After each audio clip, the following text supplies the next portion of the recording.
Au-dessus de tout, je remercie le Seigneur Tout-Puissant.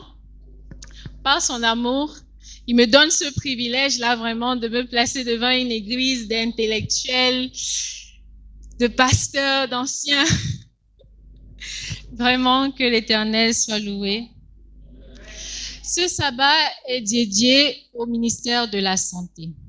Avant de commencer, même, il faudrait que je dise, vous avez devant vous quelqu'un qui a fait toutes ses études en anglophone. Donc, il y aura des erreurs. Je prie pour votre indulgence, s'il vous plaît.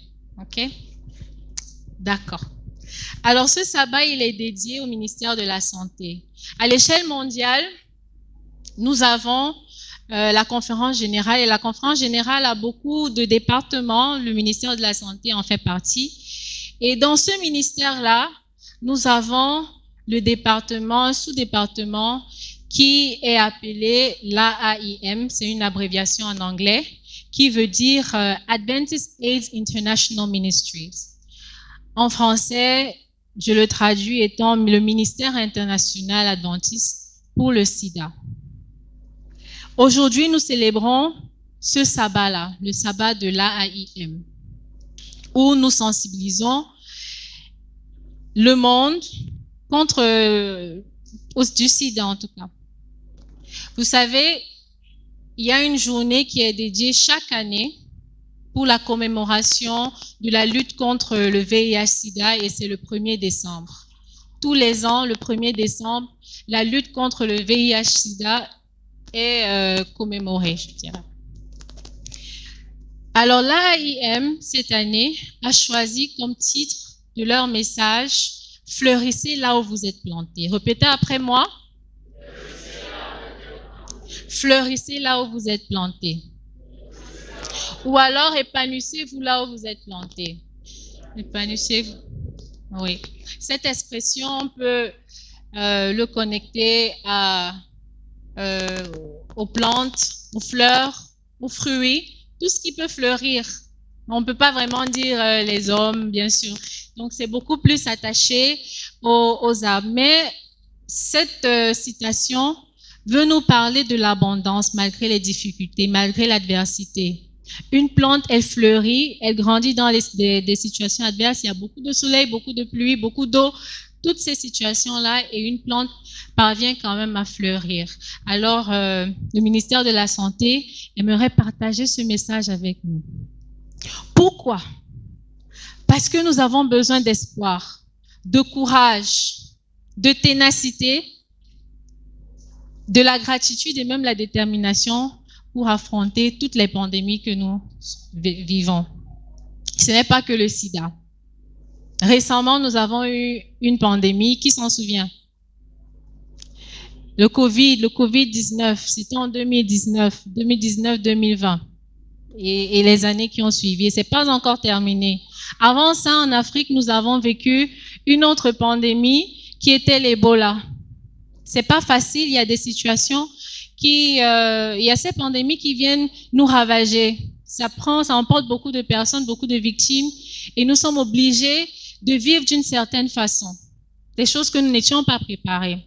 Et plus que ça, nous avons des pandémies qui sont dans le silence. Les pandémies qui sont liées au mode de vie tels que l'hypertension, le diabète, la dépression, l'alcoolisme, le tabagisme. Toutes ces pandémies sont présentes, mais elles sont un peu plus silencieuses que celles du VIH-Sida.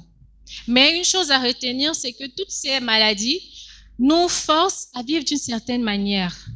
Elles mettent notre vie en danger et elles exigent que nous ayons des changements radicaux à notre style de vie pour éviter des infections ou même des complications.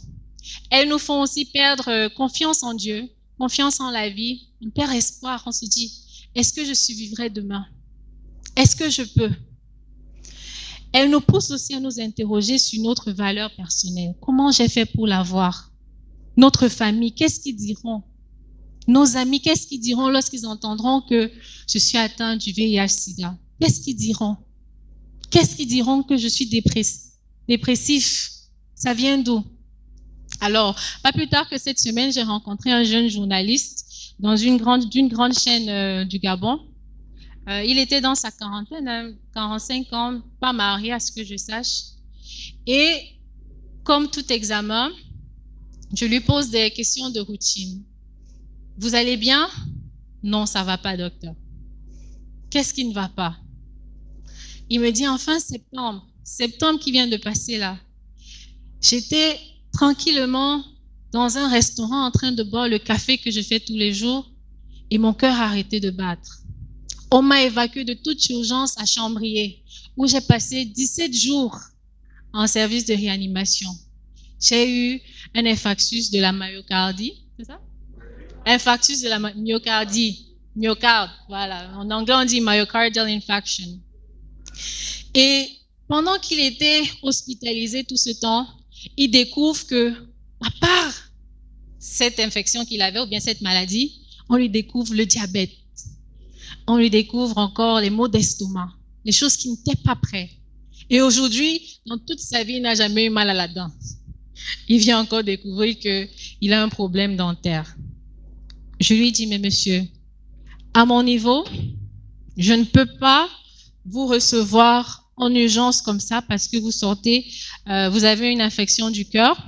Il faut au moins une prophylaxie d'antibiotiques. Et dites-moi un peu, vous avez des allergies, il me dit tout ce qui est café. En fait, vous connaissez, les gens qui ont l'hypertension, vous connaissez ce qu'il ne faut pas prendre. Et généralement, les médicaments du palier 2 ou 3 sont du genre, on peut pas vous prescrire la caféine, par exemple. On peut pas vous prescrire la morphine si vous avez de l'hypertension, mais le diabète, oui, il y a plein de choses comme ça. Donc, je lui ai dit, je suis désolée, mais vous devez rester que sur du paracétamol. Il est resté, il a commencé à pleurer. Il dit que qu'est-ce que j'ai fait? Pourquoi moi? Je vivais ma vie tranquillement et du jour au lendemain, tout me tombe dessus. L'appel aujourd'hui est donc lancé à tous de tirer le meilleur parti de la situation actuelle dans laquelle nous vivons. Malgré qu'elle soit difficile, nous devons servir Dieu et l'humanité qui nous entoure. Le texte biblique nous dit,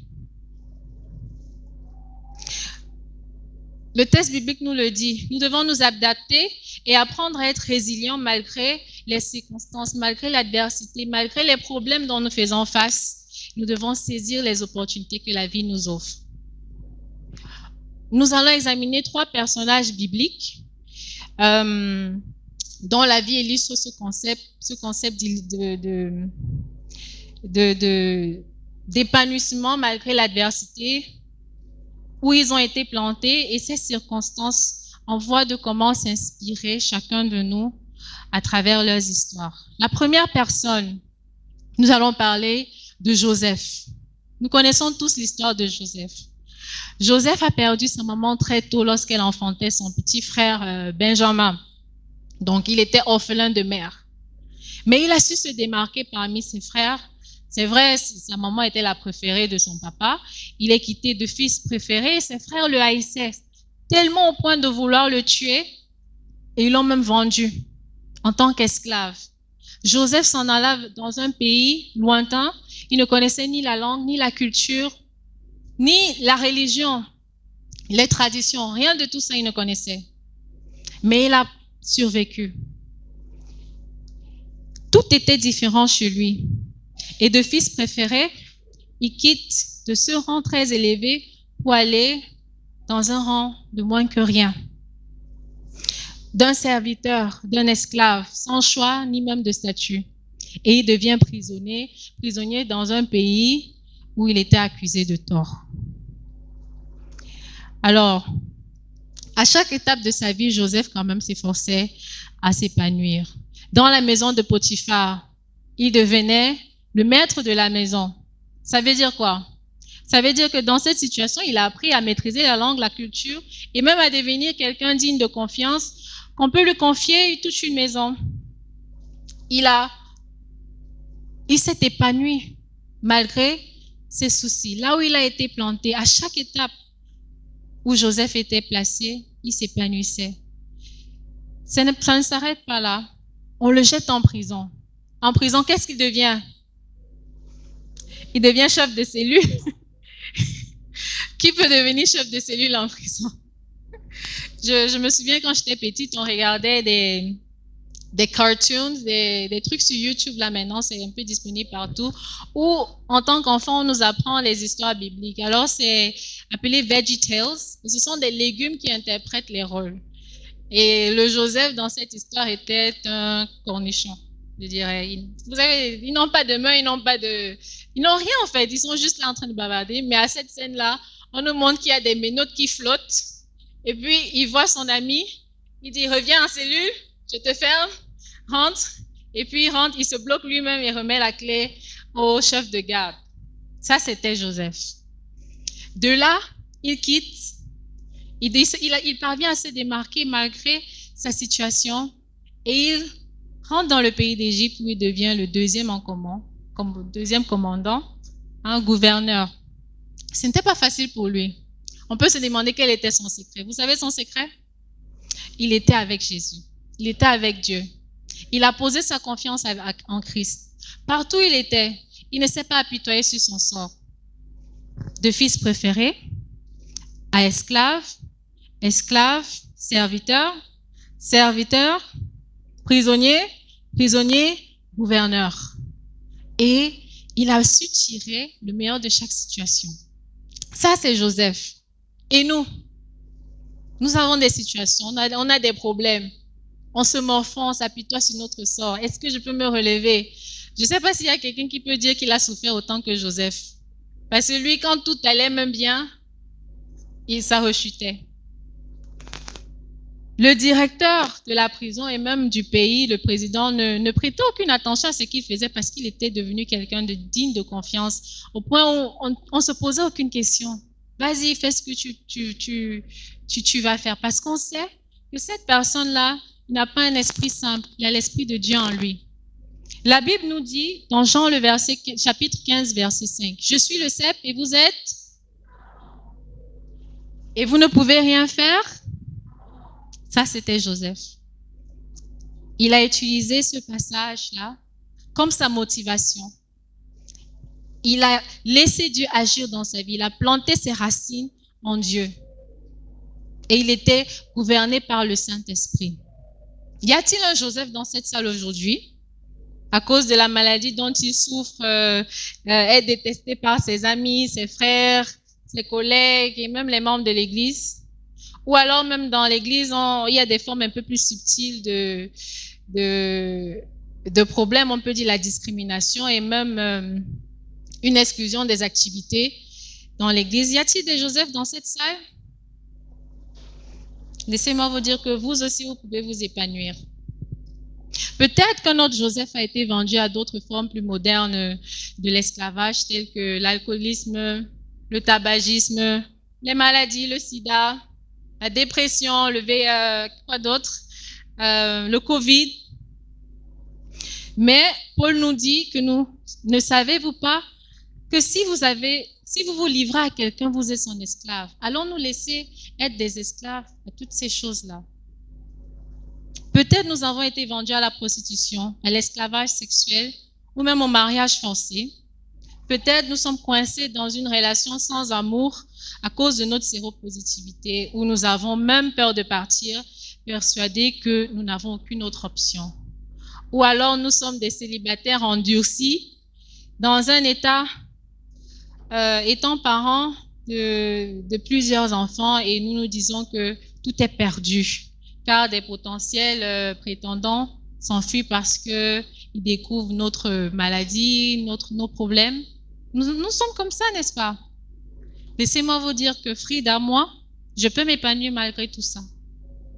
C'est pas facile, mais je peux le faire. Le deuxième caractère que nous allons écouter, c'est Ruth. Ruth la Moabite. Le trimestre dernier, pendant l'EDS, on a beaucoup parlé de Ruth. Et nous savons que son histoire commence là où les choses vont très mal. Elle a perdu son mari, elle a perdu son beau-papa dans un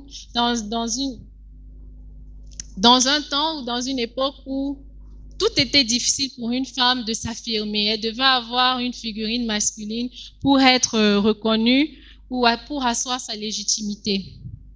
Par amour, elle a choisi d'aller avec sa pauvre belle-mère dans un pays complètement étranger.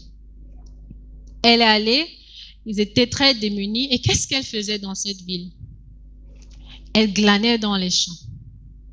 Elle pouvait dire que je suis une veuve, je rentre chez moi, je ne sers à rien, aidez-moi, je vais faire comment. Mais elle est partie dans les champs. Glaner, qu'est-ce que ça veut dire glaner? Ça veut dire que tu ramasses tout ce qui est au sol, qu'il soit laissé ou bien qu'il soit jeté même, c'est ce qu'elle faisait. Et malgré cela, elle a pu se faire remarquer par le riche fermier Boaz. Et nous savons aussi qu'elle a finalement épousé Boaz. Combien de nous dans cette salle nous pouvons être des Ruth, malgré nos problèmes, malgré nos situations, pouvons-nous quand même nous lever chaque matin et dire que je vais aller glaner dans les champs pour voir ce qui va se passer, pour améliorer ma situation. Je ne sais pas quand ça va se passer, mais un jour, Dieu va agir. Peut-être quelqu'un va me voir, me remarquer dans cette salle. Combien de nous pouvons faire ça? Je ne pense pas que nous sommes beaucoup.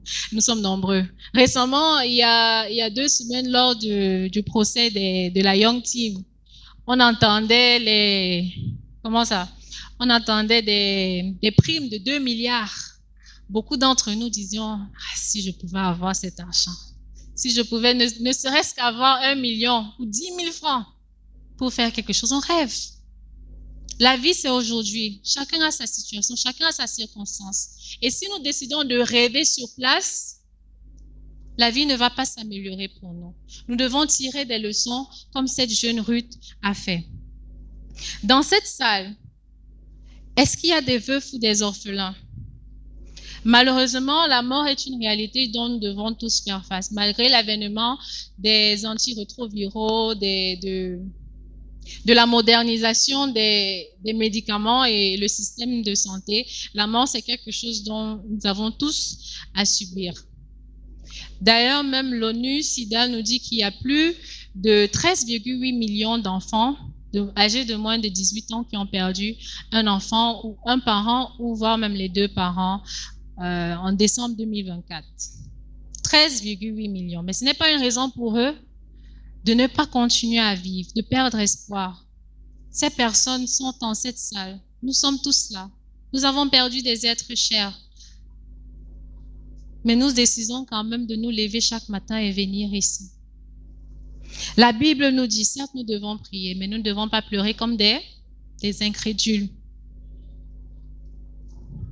Dieu a 1000 façons de pouvoir aux besoins des enfants égarés. Nous devons nous relever et ne cesser de nous apitoyer sur notre sort. Et regardons autour de nous ce que Dieu a fait et où il nous a placés.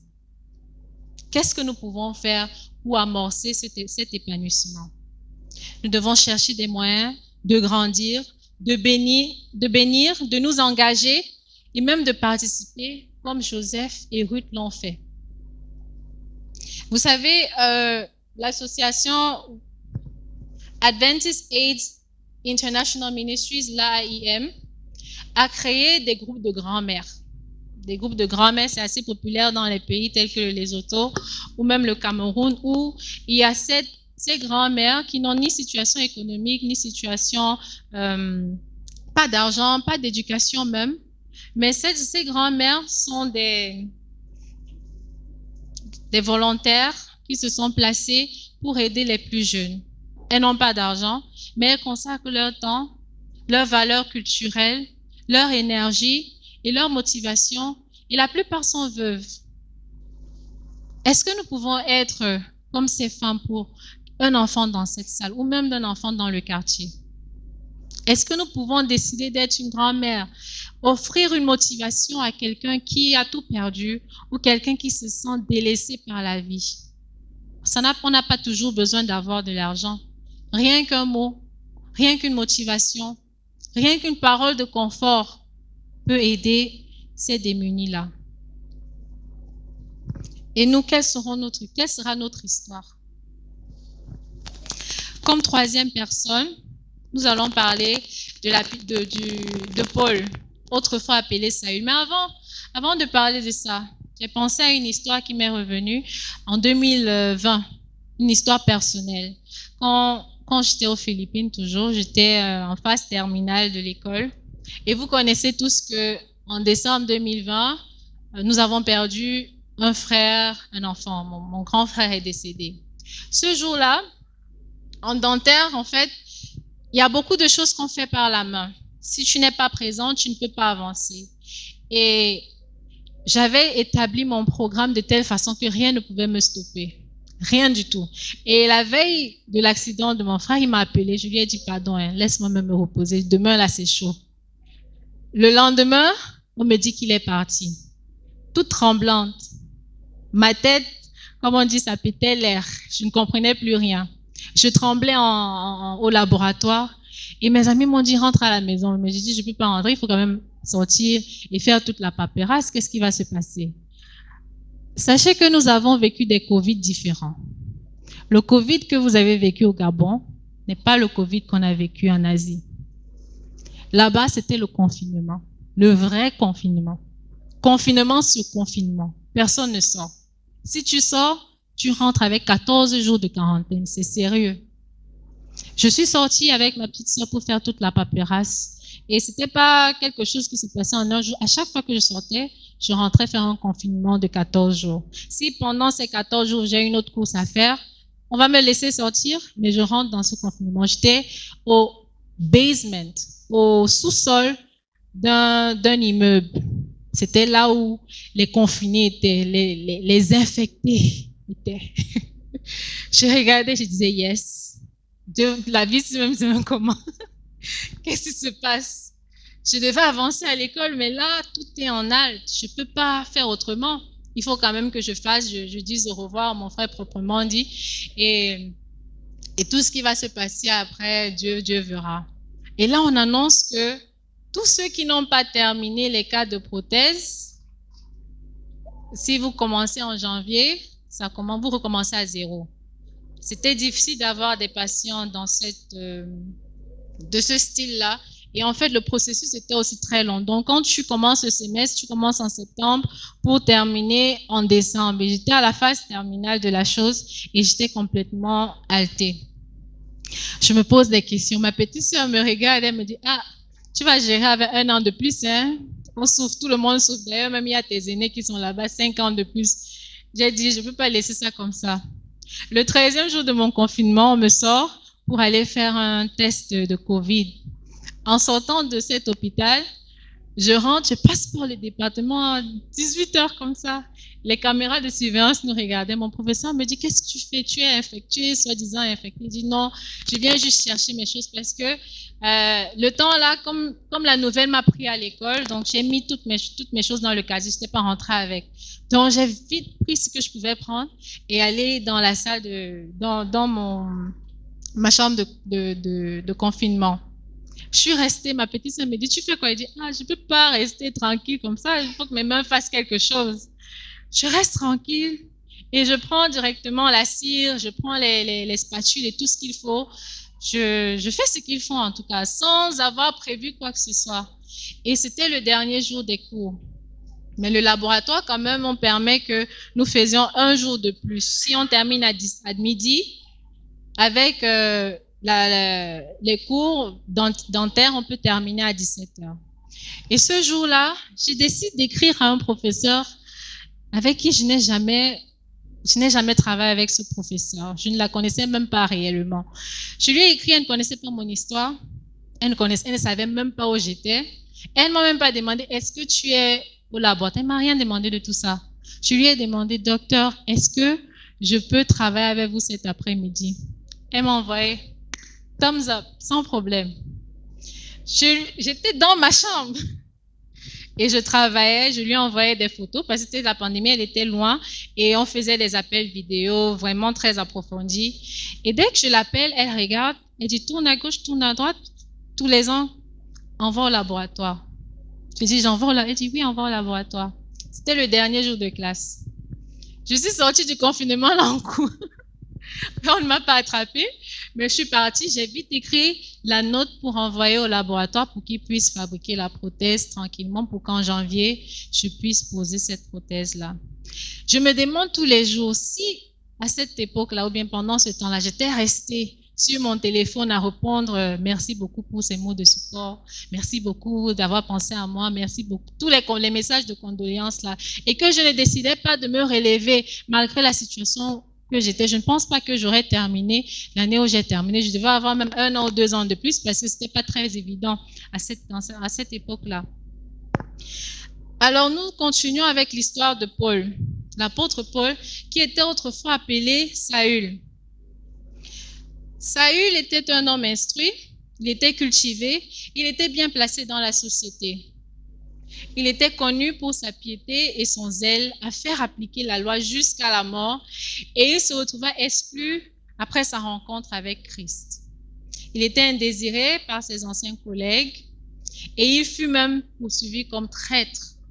Ses frères avec qui il avait embrassé la foi ne lui faisaient plus confiance, et sans famille ni acceptation, Saül était devenu quelqu'un de solitaire.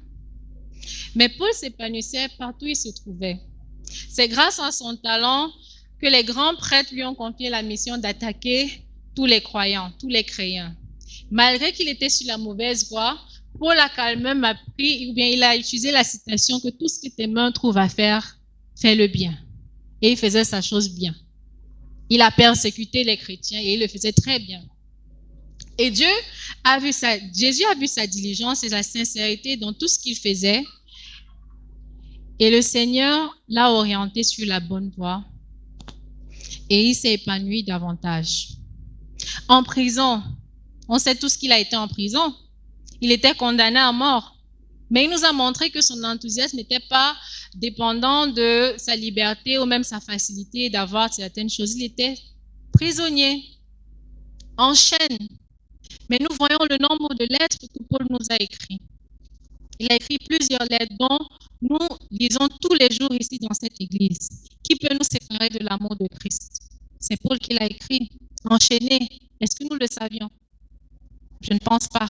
On a tendance à oublier la situation de Paul. Il a fait des merveilles.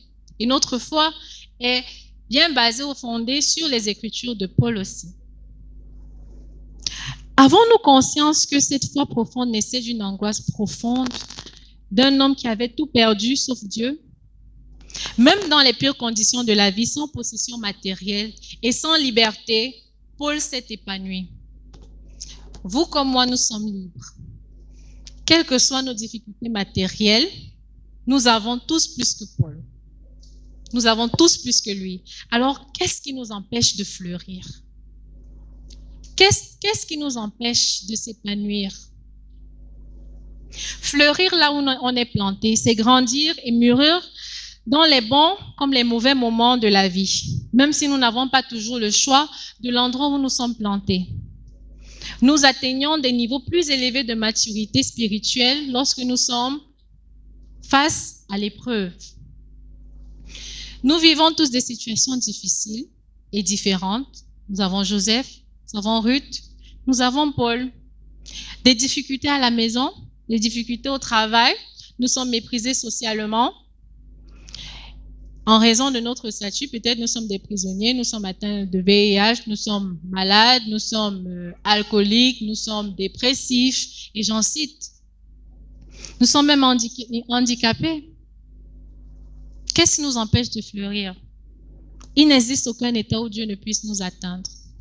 Il n'existe pas un endroit où Dieu ne peut pas nous toucher. Nous devons tout simplement tendre la main et le laisser nous nourrir afin que nous puissions nous épanouir. Nous devons cesser de nous focaliser sur le négatif, tout ce que nous avons perdu, mais regarder qui nous sommes maintenant et qui nous avons été jusqu'à ce stade. On peut avoir que le toit sur notre tête, on peut avoir que le lopin de terre qui est à côté ou même le petit pain qui est entre nos mains, mais nous pouvons malgré tout nous épanouir là où il nous a plantés. Nous devons nous rappeler que le processus ne se fait pas du jour au lendemain. Ça prend du temps. C'est pas du jour au lendemain que je vais dire que je vais fleurir. Même une fleur ne s'épanouit pas comme ça. C'est un processus que nous devons suivre et nous laisser le temps à être bienveillants envers nous-mêmes et les gens qui nous entourent. Lorsque Joseph s'épanouissait, il n'a pas gardé rancune envers ses frères. Au contraire, il a partagé ce qu'il avait avec ceux qui l'ont autrefois trahi. Dieu nous appelle à être ses témoins partout où nous allons.